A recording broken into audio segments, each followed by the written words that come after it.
తగిన దేవుడు స్వామి, నీ కృపకు అప్పగించుకుంటున్నాం తండ్రి. మీ సహాయం కొరకు వందనాలు ప్రభా. మిమ్మల్ని సిలువలో శిక్షించటానికి ఎంతమంది తీర్పు తీర్చే స్థితిలో, మంచి ఉన్నత స్థితిలో ఉన్నారో ఆ బిడ్డలను గురించి, నిన్ను గురించి మేము ధ్యానిస్తుంటుండగా మాకు సహాయం చేసి మీరు మహిమ పొందుమని యేసు నామమున ప్రార్థించి వేడుకుంటున్నాము తండ్రి, ఆమేన్. సరే, విషయం ఏంటంటే యేసు ప్రభుల వారిని విచారించినప్పుడు సిలువకు అప్పగించే ముందు అక్కడ ఉన్నటువంటి ఒక ఉన్నత స్థితిలో ఉన్నటువంటి వ్యక్తులను గురించి మనం ధ్యానించుకుంటూ వచ్చాం. ముగ్గురు గురించి ధ్యానించాం. ఫస్ట్ ఎవరిని ధ్యానించాం చెప్తారా? అన్న ఆయన ఆ సంవత్సరం అధికారికంగా ప్రధాన యాజకుడు కాదు, కానీ ఆయన మతాధికారి, ఆయనకి ఇన్ఫ్లుయెన్స్ ఉంది, ఆయన ఆ ప్రాంతంలో మంచి ప్రభావం కలిగిన వాడు. దేవునికి స్తోత్రం. ప్రధాన యాజకుడికి మామ, హల్లెలూయా. కాబట్టి ఆయన అధికారం కలిగి ఉన్నా కూడా ఆయన లోపల ప్రభువుని ఎక్సెప్ట్ చేసేటటువంటి హృదయం లేకుండా పోయింది. తర్వాత రెండో దేవుని చూసాం, కయప. దేవునికి స్తోత్రం. కయప స్థితి ఏంటంటే ఆయన అధికారికంగా ప్రధాన యాజకుడు, దేవునికి స్తోత్రం, హల్లెలూయా. కానీ ఇప్పుడు ఆయన ప్రధాన యాజకుడు ఎక్సెప్ట్ చేస్తే తన స్థానానికి ముప్పొత్తది కాబట్టి తన స్వార్థం కొరకు ప్రభును తిరస్కరించిన వ్యక్తి ఆయన. మూడోది మనం చూసాం, యూదుల మహాసభ, సెన్హెద్రిన్ సభ గురించి మనం ధ్యానించాం. ఆ సభలో ఉన్నటువంటి అక్కడున్న ప్రజలకు కావచ్చు, ప్రధాన యాజకుడికి కావచ్చు, అధికారికి కావచ్చు, అక్కడ ప్రజల కేకలు గెలిచాయి. అంటే సత్యంతో వాళ్ళకి పని లేదు, లోకంతో పని. కొన్నిసార్లు అంటాం కదా, మనకెందుకురా అందరితో పాటు మనం అని మనం ఆ లిస్టులోకి వెళ్ళిపోతాం. ఆ సభలో ఉన్న వారి మనస్తత్వం ఆ రీతి ఉంది. సెన్హెద్రిన్ సభ నుంచి ఎక్కడికి తీసుకెళ్లారు? యేసు ప్రభుని పిలాతు దగ్గర తీసుకెళ్లారు. దేవునికి స్తోత్రం. పిలాతుని గురించి మనం ధ్యానిస్తే, పిలాతుని గురించి యోహాను సువార్త 18వ అధ్యాయం 28వ వచనం నుంచి 19వ అధ్యాయం 16వ వచనం దాకా చూస్తే పిలాతుని గురించి ప్రతి విషయాన్ని మనం చూడొచ్చు. అయితే అదంతా నేను చదవాలని అనుకోవట్లేదు, కానీ మనం పిలాతుని గురించి కనుక మనం చదివితే ఆయన గురించి మనకు తెలిసేటటువంటి సత్యం ఏంటిదంటే ఆయన రోమా ప్రభుత్వానికి సంబంధించినటువంటి అధికారి, హల్లెలూయా. కైసరు చక్రవర్తి కింద పనిచేసే వ్యక్తి ఆయన. సుప్రీంకోర్టుకు ప్రధాన న్యాయమూర్తి. దేవునికి స్తోత్రం. రెండోది ఏంటి అంటే యేసు ప్రభుల వారు ఏ తప్పిదం చేయలేదని అక్కడ ఆ జడ్జిమెంట్లో ఆయనను మనం ఆ 4 సువార్తలు చూస్తే అనేక మార్లు ఈయన ఏ తప్పిదం చేయలేదని తన నోటితో స్వయంగా చెప్పినటువంటి వ్యక్తి. మనం మూడోదిగా చూస్తే పిలాతుని గురించి, ఆయనను విడిచిపెట్టాలనుకున్నాడు. ఆయన ఏమని ప్రయత్నం చేశాడు? విడిచిపెట్టడానికి ప్రయత్నం చేశాడు, కానీ జన సమూహం ఒత్తిడికి, ఆ ఫోర్స్కి తను లొంగిపోయాడు. దేవునికి స్తోత్రం. నాలుగోది, ఆయనకు సత్యం తెలిసిన యేసు ప్రభు గురించి ఆయనకు పూర్తిగా ఎవిడెన్స్ దొరికింది, ఆధారాలు దొరికినాయి. ఎందుకంటే ఆయన జడ్జిగా తీర్పు తీర్చేటప్పుడు ఆయన మీద మోపిన నేరాలలో ఒక్కటి కూడా ప్రూఫ్ కాదు. అంటే ఈయన ఏ తప్పిదం చేయలేదు అనేది పిలాతుకు 100% అవగాహన ఉంది. దేవునికి స్తోత్రం. కాబట్టి పిలాతు గురించి మనకేం అర్థమవుతుందంటే ఆయన సత్యం తెలిసినా కూడా భయపడి, రెండవది తన స్థానాన్ని కాపాడుకోవటానికి, వాళ్ళందరూ అన్నారు ఈయనను విడిచిపెడతానంటే నువ్వు పిలాతుకు, కైసరుకు స్నేహితుడివి కాదు, కైసరుకు సంబంధించినటువంటి వాడి నువ్వు కానే కాదు, మాకొక్కడే రాజు కైసరే, ఈయన యూదుల రాజు అని చెప్పుకుంటున్నాడు, కాబట్టి నువ్వు ఆయన పక్షాన మాట్లాడితే కనుక అనేసరికి నా జాబ్ కూడా ప్రాబ్లం అవుద్ది. సత్యం తెలుసు, కానీ సరైన రీతిలో స్పందించడానికి ధైర్యం లేనటువంటి అధికారిగా మనం చూస్తా ఉన్నాం. హల్లెలూయా. చూడండి, 5 గురించి మనం చూసాం. ఒకటి ఎవరు? అన్న, కయప, సెన్హెద్రిన్ సభ ప్లస్ పిలాతు. పిలాతు తర్వాత మనం అందులో హెరోదు కూడా ఉన్నాడు. దేవునికి స్తోత్రం. ఒకసారి హెరోదు గురించి చూద్దాం. లూకా సువార్త 23వ అధ్యాయం 6 నుంచి 12 వచనాలు కనుక చూస్తే, అక్కడ లూకా సువార్త 6వ అధ్యాయం 23వ అధ్యాయం 6 నుంచి 12 వచనాలు. నేను టైం లేదని చదవట్లేదు, మీరు ఇంటి దగ్గర చదువుకోండి, లేదంటే ఒకరు చదవండి స్పీడ్గా. పిలాతు ఈ మాట విని ఈ మనుషుడు గలీలుడని అడిగి హేరోదు అధికారం కింద ఉన్న ప్రదేశపు వాడని తెలుసుకొని హేరోదు వద్దకు ఆయనను పంపెను. హేరోదు ఆ దినములలో యెరూషలేములో ఉండెను. హేరోదు యేసును చూచి మిక్కిలి సంతోషించెను. ఆయన గురించి చాలా సంగతులు విన్నందున ఆయన ఏదైనా ఒక సూచన క్రియ చేయగా చూడ నిరీక్షించి బహుకాలము నుండి ఆయన చూడగోరెను. 12వ వచనం దాకా. ఆయనను చూచినప్పుడు చాలా ప్రశ్నలు వేసినను ఆయన అతనికి ఉత్తరమేమియూ ఇయ్యలేదు. ప్రధాన యాజకులను శాస్త్రులను నిలువబడి ఆయన మీద తీక్షణంగా నేరం మోపిరి. హేరోదు తన సైనికులతో కలిసి ఆయనను తృణీకరించి అపహసించి ఆయనను ప్రశస్తమైన వస్త్రమును తొడిగించి పిలాతునొద్దకు మరలా పంపెను. అంతకుముందు హెరోదును పిలాతును ఒకరికొకడు శత్రువులు ఉండి ఆ దినముననే ఒకరికొకడు మిత్రులైరి. దేవునికి స్తోత్రం. ఇప్పుడు హెరోదు గురించి మనం ఈ 6 వచనాలు చదివాం కదా. హెరోదు గురించి ఏమైనా అర్థమవుతుందా మీకు? ఏమైనా అర్థమైంది? చాలా రోజుల నుంచి హెరోదుకు కోరిక ఉంది, ఖచ్చితంగా యేసు ప్రభువును చూడాలి. దేవునికి స్తోత్రం. రెండోది, ఆయన అద్భుతం చేయంగా చూడాలని కోరిక ఉంది. కానీ ఆ కోరిక కూడా దేనికి? అద్భుతం చేస్తే చూద్దామని. దేవునికి స్తోత్రం. ఆయనకు సత్యం తెలుసుకున్నాలా, సత్యముని గురించి మాట్లాడాలనేది ఆయన యొక్క ఉద్దేశం కాదు. హెరోదు యొక్క ఉద్దేశం ఎలా ఉంది అంటే, యేసు ప్రభువును చూడాలని కోరిక ఉంది, కానీ అద్భుతం కొరకు ఆయనను చూడాలనుకున్నాడు. అంటే ఇప్పుడు హెరోదు గురించి మనకి ఏమర్థమవుతుంది? మీకేమర్థమైంది?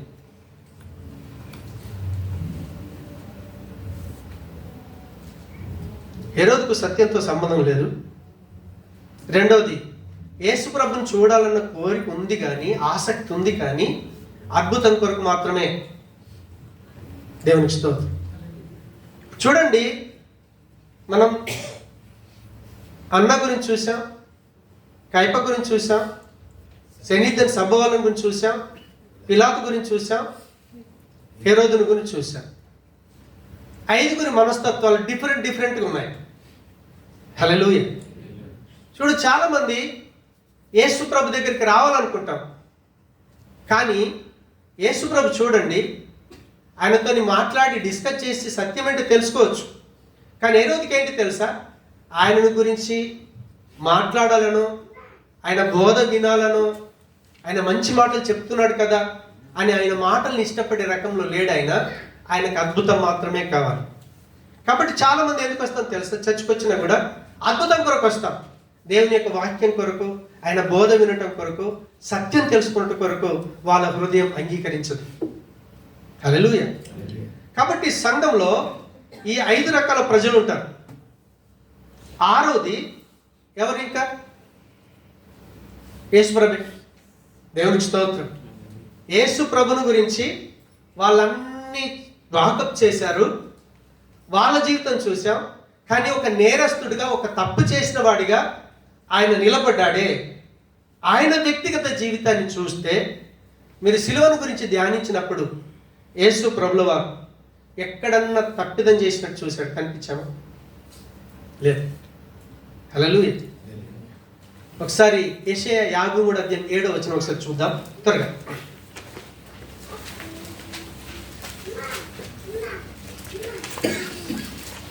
ఆయన బహుధన్యుడు. ఆయన దౌర్జన్యము నొందెను, బాధింపబడినను అతడు నోరు తెరవలేదు. బాధింపబడినను అతడు నోరు తెరవలేదు. వదకు తేబడు గొర్రె పిల్లయు. 7వ వచనం అది ఒకటి మెయిన్. ఇప్పుడు చూడండి, మన మీద ఎవరైనా నేరం మోపేటప్పుడు 100% మనం ఏం చేస్తాం?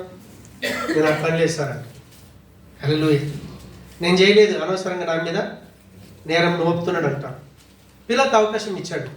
నేను నీ జీవితం అంతా చూశాను, వాళ్ళు ఎన్ని నేరాలు మోపారో అవి ఒక్కటి కూడా ప్రూఫ్ కాలేదు. నిన్ను విడిపించడానికి నాకు శక్తి ఉంది, శిక్షించాలన్నా విడిపించాలన్నా శక్తి ఉంది.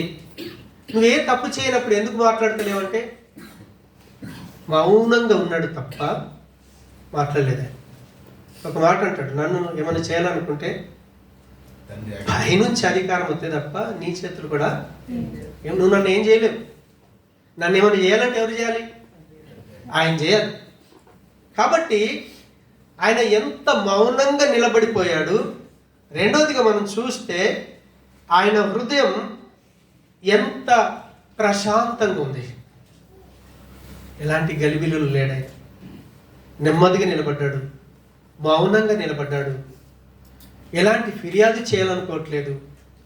వాళ్ళన్నీ అన్నా కూడా ఆయనలోని సహనం, ఆ ఓర్పు, పైగా ఆ జడ్జిమెంట్ వచ్చే దగ్గరికి దాకా కూడా యేసుప్రభు జీవితాన్ని చూస్తే ఆయనను కొట్టిన వాళ్ళు కావచ్చు, తిట్టిన వాళ్ళు కావచ్చు, ఆయనను కొడుతూ ఉంటే ఏడుస్తున్న ప్రజలను చూసి ఇప్పుడు ఏమంటాడంటే, అమ్మా మీరు నా కొరకు ఏడవద్దు, నీ కొరకు, మీ కొరకు, మీ పిల్లల కొరకు ఏడవండి. నేను వచ్చిందే మీ కొరకు ప్రాణం పెట్టడానికి. యేసు ప్రభుల వారు తన న్యాయస్థానంలో నిలబడ్డప్పుడు ఏ ఫిర్యాదు వచ్చినా, ఎలాంటిది వచ్చినా ఆయన మౌనంగా నిలబడిపోయాడు. హృదయంలో ఎలాంటి కలవరం లేకుండా నెమ్మదిగా నిలబడ్డాడు ఆయన. ఇప్పుడు చూడండి, ఈ 6 వ్యక్తుల్లో లాస్ట్ వ్యక్తి యేసు ప్రభుల వారు. మనం ఒకవేళ ఒక క్రైస్తవుడిగా నిజంగా ఆ యేసుక్రీస్తును కోరుకున్నాం అనుకోండి, మనకు ఆయన లాంటి జీవితాన్ని ఇస్తాడే వాడు దేవుడు? ఇతడే వాడు. క్రీస్తునే ఇచ్చేసిన దేవుడు క్రీస్తులో ఉన్నటువంటి ఆ మంచి గుణాలను మనకి ఇవ్వలేడంటారా? 100% ఇస్తాడు. దేవునికి స్తోత్రం.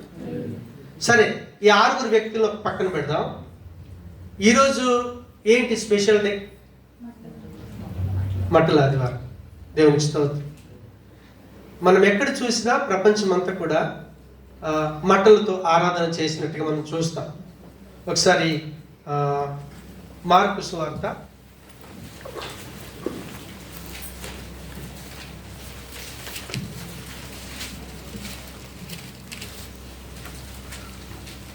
12 యోహాను సువార్తలోనే 12వ అధ్యాయం 13వ వచనాన్ని ఒకసారి చూద్దాం. ఖర్జూరపు మట్టలు పట్టుకొని ఆయనను ఎదుర్కొనబోయి జయము ప్రభు పేరిట వచ్చుచున్న ఇశ్రాయేలు రాజు స్తుతింపబడును గాక అని కేకలు వేసిరి. 15 వరకు. సియోను కుమారి భయపడకుము, ఇదిగో నీ రాజు గాడిద పిల్ల మీద ఆసీనుడై వచ్చుచున్నాడు అని వ్రాయబడి ఉన్న ప్రకారము యేసు ఒక చిన్న గాడిదను కనుగొని దాని మీద కూర్చుండెను. దేవునికి స్తోత్రం. వాస్తవంగా ఏంటంటే పామ్ సండే, మట్టల ఆదివారానికి ఉన్న స్పెషాలిటీ ఏంటంటే, యేసు ప్రభుల వారు ఆయన యెరూషలేముకి వచ్చేటప్పుడు ఆయన ఒక స్థలానికి వచ్చాడు. బేత్పగే బతిని అనే గ్రామాల దగ్గరికి వచ్చినప్పుడు ఆయన ఏం చేస్తాడంటే 2 శిష్యుల్ని పంపించేసి అక్కడ నుంచి కట్టబడి ఉన్న గాడిద పిల్లను తీసుకొచ్చి దాని మీద కూర్చొని ఆయన యెరూషలేముకి వస్తూ ఉన్నప్పుడు ఖర్జూరపు మట్టలు పట్టుకొని ఆయనను దేవుణ్ణి ఆరాధించినట్టుగా మనం చూసాం. దేవునికి స్తోత్రం. ఎందుకొరకు ఆయనను ఖర్జూరపు మట్టలు పట్టుకొని ఆ స్తుతించాల్సిన అవసరం ఏమొచ్చింది?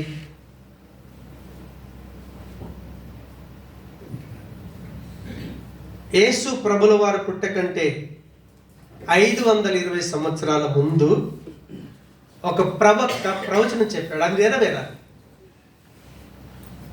జకరియా 8వ అధ్యాయం 9వ అధ్యాయం 9వ వచనానికి వెళ్ళి చూస్తే, సియోను నివాసులారా బహుగా సంతోషించుడి, యెరూషలేము నివాసులారా ఉల్లాసముగా ఉండుడి. నీ రాజు నీతిపరుడును రక్షణ గలవాడును దీనుడునై గాడిద పిల్లను ఎక్కి నీ యొద్దకు వచ్చుచున్నాడు. దేవునికి స్తోత్రం. వాళ్ళకు ప్రవచనం ఉంది, ఆయన వస్తా ఉన్నాడు. ఆ వస్తున్నప్పుడు ఆ ప్రవచనం నెరవేరాలి కాబట్టి వాళ్ళు యాదృచ్ఛికంగా యేసు ప్రభును పొగిడారు, కానీ ఆయన తిరస్కరించారు కదా. అవునా కదా? వాళ్ళందరూ యాక్సెప్ట్ చేశారా? చేయలే. ప్రవచన నెరవేర్పు కొరకు యేసు ప్రభుల వారిని ఖర్జూరపు మట్టలు పట్టుకొని స్తుతించారు. ఆ సంఘటన తర్వాత ఆ రోజు నుంచి ఆదిమ సంఘం కావచ్చు, అపోస్తలులు కావచ్చు, ప్రవక్తలు కావచ్చు, ఎప్పుడన్నా యేసు ప్రభుల వారిని మళ్ళీ గాడి మీద కూర్చోబెట్టి మళ్ళీ ఖర్జూరపు మట్టను పట్టుకొని ఓసన్న జయమని స్తుతించిన దాఖలాలు ఎక్కడన్నా ఉన్నాయా? మీరు బైబిల్ అంతా చదవండి, హిస్టరీ చదవండి, ఎక్కడన్నా ఉన్నాయా? ఎక్కడ లేవు. కానీ ఒక రోజు ఉంది, మనం అందరం కలిసి ఖర్జూరపు మట్టను పట్టుకొని దేవుని స్తుతించే రోజు ఒకటి ఉందని బైబిల్ స్పష్టంగా చెప్తా ఉంది. ప్రకటన గ్రంథం ఒకసారి చూద్దాం, 7వ అధ్యాయం 9-10 వచనం త్వరగా. అటు తర్వాత నేను చూడగా ఇదిగో ప్రతి జనములో నుండి ప్రతి వంశంలో నుండి ప్రజలలో నుండి ఆయా భాషలు మాట్లాడే వారి నుండి వచ్చి ఎవడును లెక్కింపజాలని ఒక గొప్ప సమూహం కనబడెను. వారు తెల్లని వస్త్రములు ధరించుకున్న వారే ఖర్జూరపు మట్టలు చేత పట్టుకొని సింహాసనం ఎదుటను గొర్రెపిల్ల ఎదుటను నిలబడి సింహాసనాసీనుడైన మా దేవునికి గొర్రెపిల్లకును మా రక్షణ కొరకై స్తోత్రం అని మహాశబ్దంతో ఎలుగెత్తి చెప్పిరి. దేవునికి స్తోత్రం. ఒక రోజు ఉంది, ఖచ్చితంగా మనం పరలోకంలో ఆ పని చేయబోతున్నాం. వాళ్ళు ఆ రోజు సాక్షాత్తంగా యేసు ప్రభుని చూసి ఏ రీతిగా హోసన్న చేయమని చెప్పారో మనం ఒకరోజు దాన్ని అనుభవించే స్థితిలో ఉన్నాం. కానీ ఇప్పుడు ఖర్జూరపు మట్టలు తీసుకొని ఆరాధన చేసినట్టు ఆదిమ సంఘం కానీ ఎక్కడ కూడా దాఖలాలు లేవు. కానీ ఈ మట్టల ఆదివారానికి ఉన్నటువంటి ప్రత్యేకత ఏంటి అనేది కొద్దిసేపు మనం ధ్యానిద్దాం. ఒకసారి మార్క్స్ వార్త 11వ అధ్యాయం 4 నుంచి నేను చూస్తే 1 నుంచి దయచేసి అక్కడ 4 నుంచి 7వ వచనం దాకా మనం చూస్తే అక్కడ ఏం కనిపిస్తుంది అంటే, నేను నోటికి చెప్తాను. యేసు ప్రభుల వారు 2 శిష్యుల్ని పంపించారు. ఆ గ్రామానికి వెళ్ళారు. గ్రామానికి వెళ్ళిన తర్వాత ఆ 2 శిష్యులు గాడిదను ఆ పిల్లను విప్పుతా ఉన్నప్పుడు యజమాని అడిగారు. అడిగితే ఇది నా ప్రభు కావాలన్నాడు అనగానే యజమాని ఏం చేశాడు? వాటిని తోలించేశాడు.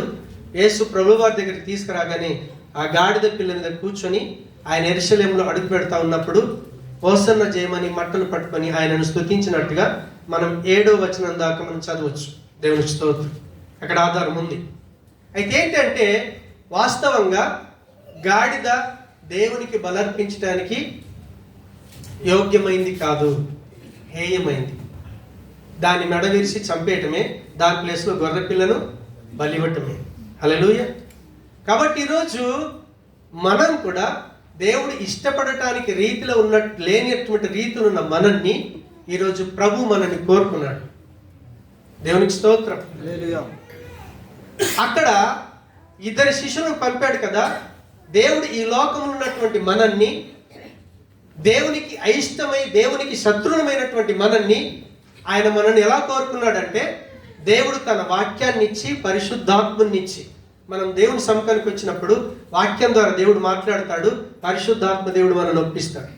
వాక్యం ద్వారా దేవుడు మాట్లాడుతున్నప్పుడు ఆయన దేవుడు అన్న సత్యం మనకు అర్థమవుతుంది. ఆ వాక్య పిలుగులో మన జీవితాన్ని చూసుకున్నప్పుడు మనం పాపలో మనం అర్థమవుతుంది. అప్పుడు పరిశుద్ధాత్మ దేవుడు ఏం చేస్తాడంటే, నువ్వు పాపివని మనల్ని పరిశుద్ధాత్మ దేవుడు ఒప్పిస్తాడు.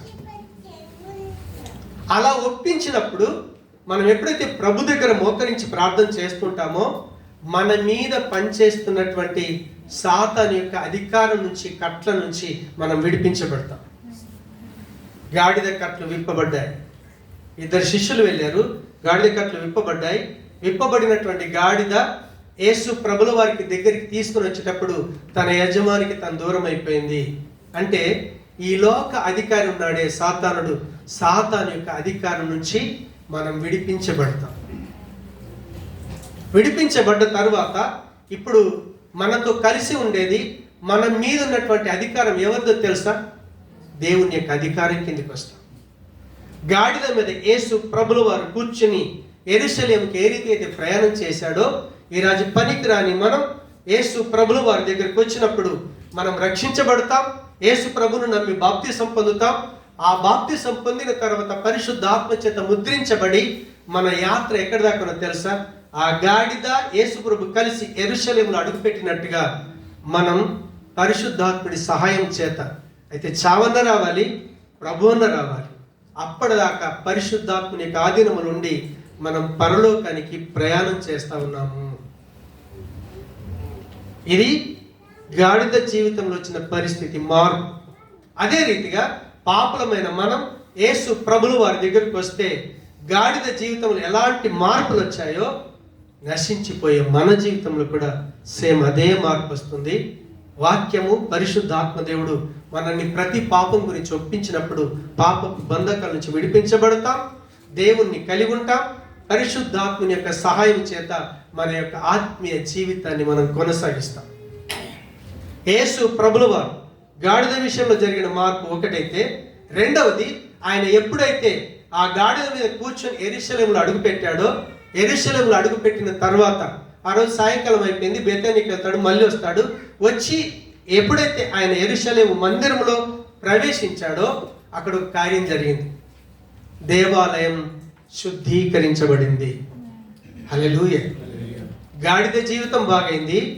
రెండవది ఆయన యెరూషలేములో అడుగు పెట్టగానే ఆ దేవాలయం యొక్క పరిస్థితులే మారిపోయినట్టుగా మార్కు సువార్త 11వ అధ్యాయం 15 నుంచి 18 వచనాలు చూస్తే, అక్కడ వారు యెరూషలేములోకి వచ్చినప్పుడు ఆయన దేవాలయంలో ప్రవేశించి దేవాలయంలో క్రయ విక్రములు చేయవారిని వెలగొట్టను ఆరంభించి, రూకలు మార్చి వారి బల్లలను, గువ్వలు అమ్మువారి పీటలను పడద్రోసి, దేవాలయం గుండా ఏ పాత్రను ఎవరిని తేనీయకుండెను. మరియు ఆయన బోధించుచు, నా మందిరము సమస్తమైన అన్ని జనులకు ప్రార్థనా మందిరం అనబడును అని వ్రాయబడి లేదా? అయితే మీరు దానిని దొంగల గుహగా చేసిరనెను. శాస్త్రులను, ప్రధాన యాజకులను ఆ మాట విని జన సమూహం అంతా ఆయన బోధకు బహుగా ఆశ్చర్యపడుట చూచి ఆయనకు భయపడి ఆయనను ఏలాగు సంహరించుదుమా అని సమయము చూచుచుండురి. దేవునికి స్తోత్రం. ఈరోజు పనికిరాని మనం ఎప్పుడైతే యేసు ప్రభుల వారిని స్వీకరించామో, యెరూషలేము ఆ దేవాలయం, దేవునికి ఆలయం ఏ రీతి ఉందో, పనికిరాని నువ్వు నేను దేవునికి ఆలయం అయిపోయాము. అందుకే దేవుని యొక్క వాక్యం స్పష్టంగా చెప్పుద్ది. 1 కొరింథీ పత్రిక 3వ అధ్యాయం 16-17 వచనాల్లో, మీరు దేవుని యొక్క ఆలయం అయి ఉన్నారని, పరిశుద్ధాత్మ దేవుడు మీలో నివాసం చేస్తున్నాడని దేవుని యొక్క వాక్యం సెలవిస్తా ఉంది. నిజంగా మనకు దేవుని యొక్క ఆలయమే అయి ఉంటే, ఒకవేళ క్రీస్తు మనలోకి గనుక వస్తే, సేమ్ ఈ ఆలయంలో కూడా అక్కడి ఆలయంలో ఏ రీతి మార్పులు జరిగాయో 100% అదే మార్పులు మన జీవితంలో కూడా జరుగుతాయి. దేవునికి స్తోత్రం. 15వ వచనంలో ఏం జరిగిందో తెలుసా? అక్కడ అన్యాయం, అక్రమం రెండు క్లోజ్ అయ్యాయి. హల్లెలూయా. దేవాలయంలో జరిగే అన్యాయం, అక్రమం. అక్కడ అంటాడు, క్రయ విక్రయములు చేసే వాళ్ళను, అంటే వాళ్ళు అన్యాయంగా క్రయ విక్రయాలు చేస్తున్నారు, రూకలు మార్చుతూ ఉన్నారు, అక్రమంగా చేస్తూ ఉన్నారు. గువ్వలమ్ము వారి పీటను కూడా ఆయన ఏం చేశాడు? పడద్రోశాడు. ఎందుకంటే మన దేవుడు అన్యాయం చేసేవాడు కాదు, అన్యాయం చూసి కూడా ఊరుకునే దేవుడు కాదు. అందుకే జెఫన్యా 3వ అధ్యాయం 5వ వచనంలో, ఆయన అక్రమము చేయువాడు కాదు. ఈరోజు క్రీస్తు మనలోకి వస్తే మనం కూడా అక్రమం చేయలేం. దేవునికి స్తోత్రం. ఆయన మొట్టల ఆదివారం రోజు దేవాలయంలోకి వచ్చి చేసినటువంటి అద్భుతమైన కార్యం ఇది. ఇటు గాడిద జీవితం మారిపోయింది, దాని పరిస్థితులు మారిపోయాయి. రెండవది, దేవాలయంలో మార్పులు జరిగాయి. అక్కడ అంటాడు, ఏమంటాడు తెలుసా? గువ్వలమ్మ వారి పీట పడద్రోయబడింది. నిజంగా అక్కడ దేవునికి బలులు అర్పించడానికి అక్కడ అన్ని అమ్ముతా ఉన్నారు. కానీ ఈరోజు దేవుడు ఏం చెప్తాడో తెలుసా? ఒకసారి 1 సమూయేలు 15వ అధ్యాయం 22వ వచనంలో ఏముంటుందో నోటి చెప్తారా ఎవరైనా? బలులు అర్పించుట కంటే మాట వినటం శ్రేష్టం. ఈరోజు నేనే బలి అడుగుతున్నాడు తెలుసా? దేవుని యొక్క ఆజ్ఞలకు, దేవుని యొక్క మాటలకు లోబడి మనసును అడుగుతా ఉన్నాడు. యేసుప్రభు జీవితాన్ని చూడండి. తండ్రి ఏ ఉద్దేశం చేత భూమి మీదకి పంపించాడో ఆ ఉద్దేశం నెరవేరాలని ఆయన తండ్రికి విధేయత కలిగి అక్కడ ఎన్ని జరిగినా మౌనంగా, సమాధానంగా, నెమ్మదిగా అన్యాయ తీర్పులో నిలబడటానికి ఇష్టపడ్డాడు. హల్లెలూయా. కాబట్టి మనం ఏదో మట్టల ఆదివారం అని మట్టలు తీసుకుని వచ్చి ఆనందించే స్థితి లేదు. మార్పు ఇక్కడ రావాలి. ఆయన చేసిన కార్యం అది. నశించిపోయే మన జీవితంలో మార్పు రావాలి. ఈరోజు దేవునికి ఆలయమై ఉన్నాం. మనం మన హృదయంలో ఈ మార్పు రావాలి. మనం ఒకరికి అన్యాయం చేసే స్థితులు ఉండదు. మన జీవితం ఏ విషయంలో అక్రమంగా ఉండకూడదు. ఒక క్రమమైన జీవితాన్ని కలిగి ఉండాలి. దేవునికి తిరుగుబాటు చేసేటటువంటి జీవితం. హల్లెలూయా. ఆయన ఏమన్నాడు? నా మందిరం సమస్త జనులకు ప్రార్థన మందిరం. ఈ మందిరంలో ఒక అన్యుడు రావాలంటే ఇందులో ఉన్నటువంటి మన జీవితాలు సరిగా లేకపోతే అన్యుడు రాలేడు. నిన్ను బట్టి దేవుడు దూరం అయిపోతాడు వాళ్ళకి. మనం నివాసం చేస్తున్న రూముల్లో, కంపెనీలో, పనిచేసే స్థలంలో దేవునికి మహిమకరంగా జీవిస్తే ఒక వ్యక్తి ఆటోమేటిక్గా నీతో పాటు నీ సంపని, దేవుని సంపని రాగలుగుతాడు. కానీ మన జీవితాలే సరిలేనప్పుడు ఆ రోజు చూడండి, అన్యుడు ఇక్కడ రావాలంటే, ఇక్కడ అక్రమం జరిగితే అన్యుడు ఎలాగొస్తాడు దేవుడి దగ్గరికి? రాలేడు కదా. దాన్ని దొంగ చేసేశారు కదా. పైగా మందిరం ఎవరి అధీనంలో ఉండాలి? ఎవరి అధికారం కింద ఉండాలి? దేవుని యొక్క అధికారం కింద దేవుని మందిరం నడవాలి. కానీ అక్కడ పరిసయ్యులది, శాస్త్రుల అధికారం నడుస్తూ ఉంది.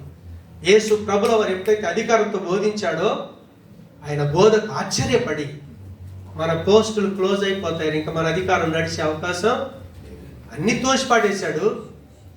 నా తండ్రి ఇంటిని మీరు దొంగలకు చేశారని చెప్పేసి అన్ని కూడా తోసిపాడేసిన తర్వాత వాళ్ళకి అక్కడ అవకాశం ఎక్కడిది? సంఘములో, దేవుని యొక్క మందిరంలో దేవుని యొక్క అధికారం కింద మనం అందరం నడవాలి. ఎవరి అధికారం నడవటానికి లేదు. హల్లెలూయా. అందుకే దేవుని పక్షాన సేవకుడు ఒక మాట చెప్తున్నప్పుడు దానికి విధేయత చూపేటటువంటి మనస్తత్వాన్ని కలిగి ఉండాలి. నువ్వు ఎప్పుడైతే తిరుగుబాటు చేస్తున్నావో ఇంకైపోయింది. నీకు సత్యం తెలిసినా కూడా దేవుణ్ణి తిరస్కరించే స్థితి. అన్నాలాగున్నావా? కయపలాగున్నావా? లేకపోతే నాకు సత్యంతో పని లేదు, లోకంతో పని అని లోకంతో కలిసిపోయే జీవితంతో శనిర్దిని సభలాగున్నావా? పిలాతుకు అన్ని ఉండి సత్యం తెలిసి కూడా సత్యాన్ని స్వీకరించలేనటువంటి స్థితిలో ఉంటున్నావా? లేకపోతే హెరోదు రాజు తనకు దేంతో సంబంధం లేదు, కేవలం అద్భుతం చూసి విడిచిపెట్టాలనుకున్నాడు. యేసు ప్రభు మాటలతో, బోధలతో సంబంధం లేని జీవితం. కానీ ఈరోజు యేసు ప్రభుల వారు నీ కొరకు, నా కొరకు ఆయన అన్యాయ తీర్పులో నిలబడ్డాడు, సిలువలో నిలబడ్డాడు. ఎందుకో తెలుసా? పాపులమైన మనల్ని ఆయన రక్షించడానికి, అనీతిమంతులమైన మనల్ని నీతిమంతులుగా చేయటం కొరకు ఆయన ఒక పాపిగా సిలువలో బలియాగం కావాల్సి వచ్చింది. అందుకే ఆయన ఆ మట్టల ఆదివారం రోజు నాడు గాడిద జీవితం యొక్క పరిస్థితులను మార్చేశాడు. దేవుని యొక్క ఆలయం యొక్క పరిస్థితులను కూడా మార్చేశాడు ఆయన. ఈరోజు గాడిద లాంటి మనం ప్రభుని అంగీకరిస్తే ఈరోజు ప్రభును మోసుకొని వెళ్తాం. నీ క్యాంపుల్లోకి, నీ సమాజంలోకి, పనిచేసే లొకేషన్లోకి నీ ప్రభుని తీసుకుని వెళ్ళి నువ్వు పరిచయం చేయొచ్చు. ఏ రీతిగా జీవిస్తా ఉన్నాం? మన హృదయం దేవునికి ఆలయం అయిపోయి దేవునికి మనమే ఆలయం అయితే మనల్ని బట్టి ఒక అన్యుడికి దేవుణ్ణి పరిచయం చేసే వ్యక్తిలో ఉన్నామా? లేకపోతే మనం చేసే పనులను బట్టి దేవుడు దూషించబడే స్థితిలో ఉన్నాడా? ఆలోచన చేద్దాం. ఇక్కడ మనకు పెత్తనాలు అవసరం లేదు. మన పెత్తనం అంతా దేవుడు ఏమని చెప్పి చేసిమన్నాడో, ఎలా ప్రవర్తించమన్నాడో, ఎలా జీవించమన్నాడో, మనకి ఏ బాధ్యతలు అప్పగించాడో వాటిని నమ్మకంగా చేస్తే ఆయనకు విధేయత కలిగిన వాళ్ళం. మీరు ఆలోచన చేయండి, మనకి ఎన్ని మట్టల ఆదివారాలు వస్తే మన లైఫ్లో మార్పు వస్తుంది. చూడండి, ఈ కార్యం జరిగి 2000 సంవత్సరాలు అయిపోయి, గాడిదని ఎవడైనా యాక్సెప్ట్ చేస్తాడా అండి? దాని లైఫ్ మారిపోయింది. మీరు యేసు ప్రభుని నమ్ముకుంటే మన ఏంటంటే బ్రతుకులు గలీజ్ బ్రతుకులు ఉంటాయి. మన జీవితంలో మార్పు వచ్చిందనుకోండి, పక్కన కూర్చున్నప్పుడు రెస్పెక్ట్ ఇస్తాడు మనకి. గాడిదకి ఎవడో రెస్పెక్ట్ ఇస్తాడా? ఎవడు? కానీ చూడండి, ఎప్పుడైతే ప్రభు ఎక్కాడో అందరు కూడా దానికి, యేసు ప్రభుకే కాదు, గాడిద కూడా వారి వస్త్రాల మీద నడవాలి. ఎంత ఆధిక్యత ఇచ్చాడు. మన జీవితంలో మార్పు వస్తే, చెడ్డ వాళ్ళం మంచి వాళ్ళం అవుతే, బూతుపాటల దగ్గర ప్రేమగా మనం చూపించగలిగితే సమాజం మనకు గౌరవం ఇస్తుంది, మనకు ఆధిక్యతనిస్తుంది, రెస్పెక్ట్ ఇస్తుంది. మనం ఏదో నామవార్థంగా క్రైస్తవం చెప్పుకొని మన ప్రవర్తన సరిగా లేకపోతే ముందు నమస్తే అంటాడు, కానీ ఏదో అదవాడు వచ్చాడు రేడు, తిరస్కరించబడతాం. సమాజంలో, సంఘంలో తిరస్కరించబడతాం. అందుకే ప్రవర్తన చాలా ప్రాముఖ్యమైనది. యేసు ప్రభుల వారి ప్రవర్తన కలిగి ఉన్నామా? అన్న ప్రవర్తన కలిగి ఉన్నామా? కయప ప్రవర్తన కలిగి ఉన్నామా? సన్నిధిని సభ వాళ్ళ ప్రవర్తన కలిగి ఉన్నామా? లేకపోతే పిలాతు ప్రవర్తన కలిగి ఉన్నామా? హెరోదు ప్రవర్తన కలిగి ఉన్నామా? లేకపోతే ఈరోజు క్రీస్తు యొక్క జీవితాన్ని కలిగి ఉండి ఆయనను కోరుకునే ప్రవర్తన కలిగి ఉన్నామా? అందుకే దేవుడు ఒక గొప్ప ఆశీర్వాదం ఇచ్చాడు. తెలుసా? ఏంటో తెలుసా? యోహాను సువార్త 1:12 వచ్చిన ఎవరైనా చెప్తారా నోటికి? యోహాను సువార్త 1:12 వచ్చిన ఎందరూ అలాంటి యేసు ప్రభుని అంగీకరిస్తారో వాళ్ళందరికీ దేవుడు పిల్లలకు అధికారం ఇచ్చాడు. దేవుడు ఎంత భాగ్యవంతులం, ఎంత భాగ్యవంతులం, ఎంత భాగ్యవంతులం. కాబట్టి ఈరోజు మనల్ని మనం పరీక్ష చేసుకుందాం. ఎవరికి వాళ్ళం దేవుడికి అప్పగించుకుందాం. ప్రభా, నా పరిస్థితి ఎలా ఉందని మనల్ని మనం విమర్శ చేసుకుందాం. యేసు ప్రభు ఎలాంటి పాపం చేయకుండా ఆయన నేరస్తుడని ఆయన నిలబెట్టి ఆయన గురించి విమర్శ చేశారే, అలా విమర్శ చేసినటువంటి అన్నలాగా మతపరంగా ఉన్నాడు, కానీ లొంగని హృదయం. కయప అయితే స్వార్థం కోసం ప్రభువును తిరస్కరించేశాడు. ఆ సన్నిధిని సభలు ఉన్నటువంటి జనాలు, అధికారులు జనం పాడిన పాటని పాడారు, కానీ సత్యంతో వాళ్ళు అవసరం లేకుండా లోకంతో కలిసిపోయారు. పిలాతు చూస్తే సత్యం తెలిసిన నిర్ణయం తీసుకోలేనటువంటి పిరికి అధికారిగా ఉన్నాడు. అదే హెరోదు చూస్తే ఆసక్తి బాగా ఉంది, కానీ అద్భుతం మాత్రమే కోరుకునే మనస్తత్వం. యేసయ్య యొక్క బోధ కావచ్చు, మాటలు కావచ్చు, ఆయన్ని కోరుకోలేనటువంటి మార్పు లేని భయంకరమైన జీవితం. కానీ యేసు ప్రభుల వారైతే తండ్రి చిత్తాన్ని, తండ్రి కోరికను నెరవేర్చుట కొరకు పూర్తిగా తన్ను తాను అప్పగించుకున్న జీవితం. ఈరోజు ఆ క్రీస్తును కోరుకుంటే చాలు, క్రీస్తులాగా దేవునికి పిల్లలమవుతాం. ఆయన మట్టల ఆదివారం రోజునాడు గాడిద జీవితాన్ని మార్చాడు. 2 శిష్యులు వచ్చి కట్లను విప్పి దాని యజమాని నుంచి దూరం చేసి ప్రభువుకు అప్పగించారు. గాడిద మీద ప్రభు కూర్చుని యెరూషలేముకి వెళ్ళాడు. ఈరోజు వాక్యము, పరిశుద్ధాత్మ దేవుడు మనల్ని బలపరుస్తూ ఉంటే, సాతాను కట్లను తెంపేటటువంటి అధికారం చేత నింపుతా ఉంటే, నిన్ను నమ్మి బాప్తీసం పొందిన మేము నీ ఆత్మ చేత ముద్రించబడి అయా క్రీస్తు లాంటి స్వభావం చేత, క్రీస్తు పరలోకం ఏ రీతిగా చేరుకున్నాడో ఆ ప్రయాణంలో కొనసాగటానికి కృపనిచ్చాము. ఈరోజు నీ పిల్లలు మనం చెప్పుకొని నిన్ను నమ్మి బాప్తీసం పొందుతున్నప్పుడు నీ ఆత్మ చేత ముద్రించబడి మేము దేవాలయం అయిపోయి ఉంటే, ఆ రోజు యెరూషలేము లేని దేవాలయంలో అన్యాయం, అక్రమం, భయంకరమైన వ్యాపారం, మందిరము దొంగల గుహగా చేయబడ్డది. నీ మందిరము సమస్తమైన అన్యజనులకు కూడా అది ప్రార్థన మందిరం అని సెలవిచ్చావే. మా వ్యక్తిగత జీవితాలు చూసి అన్యులు నీ మందిరానికి నడిపించబడాలి అయ్యా. ఆ శాస్త్రులు, ప్రధాన యాజకులు తమ అధికారం కొరకు మందిరంలో నివాసం చేస్తున్నారే తప్ప మీరు అధికారికంగా బోధించినప్పుడు మా స్థితి కదిలిపోతుందని నిన్ను చంపటానికే తీర్మానం తీసుకున్నాను. ఒకవేళ శాస్త్రులు పరిశీలిలాగా మా హృదయాలు ఉంటే, పరిశుద్ధాత్మదేవా ఈరోజు మా హృదయాలను దర్శించి నీ అధికారం కింద నీ సన్నిధానంలో, నీ మందిరంలో, సంఘంలో అయ్యా మీరు అప్పగించిన ప్రతి పనికి విధేయత కలిగి, నీ మాటకు విధేయత కలిగి, నీ బోధని ఇష్టపడే అయ్యా వ్యక్తిలాగా. మరి యోసేపుల కొడుకు ఆ గాడిద మీద వెళ్తా ఉంటే ఇదిగో ప్రభు పేరట వస్తున్నాడని వాళ్ళు స్తుతించారు. అక్కడున్న వాళ్ళు మరియ యోసేపుల కొడుకు అని వడ్రంగి వాడని తిరస్కరించారు. కానీ పరిశుద్ధాత్మదేవుడు వాళ్ళకు బయలుపరిచాడు, ఈయనెవరో కాదు, గాడిద పిల్ల మీద వస్తున్నవాడు ప్రభువు అయిన క్రీస్తు, ప్రభు పేరట వస్తున్నాడని, ఆయన నిజంగా దేవుడని బయలుపరిచిన తిరస్కరించిన స్థితిలో ఉన్నారయ్యా. మేము నిన్ను ఈరోజు యాక్సెప్ట్ చేయాలి, సహాయం చేయండి. క్రీస్తులాగా జీవించి అనేకులకు మా యొక్క ప్రేమను, ఔదార్యాన్ని, సహనాన్ని పంచి అనేకులను నీ తట్టు తిప్పే శక్తిని మా అందరికి ఇచ్చి మీ నామమునకు మహిమ తెచ్చుకొనుమని యేసు నామమున ప్రార్థిస్తున్నాము తండ్రి. ఆమేన్.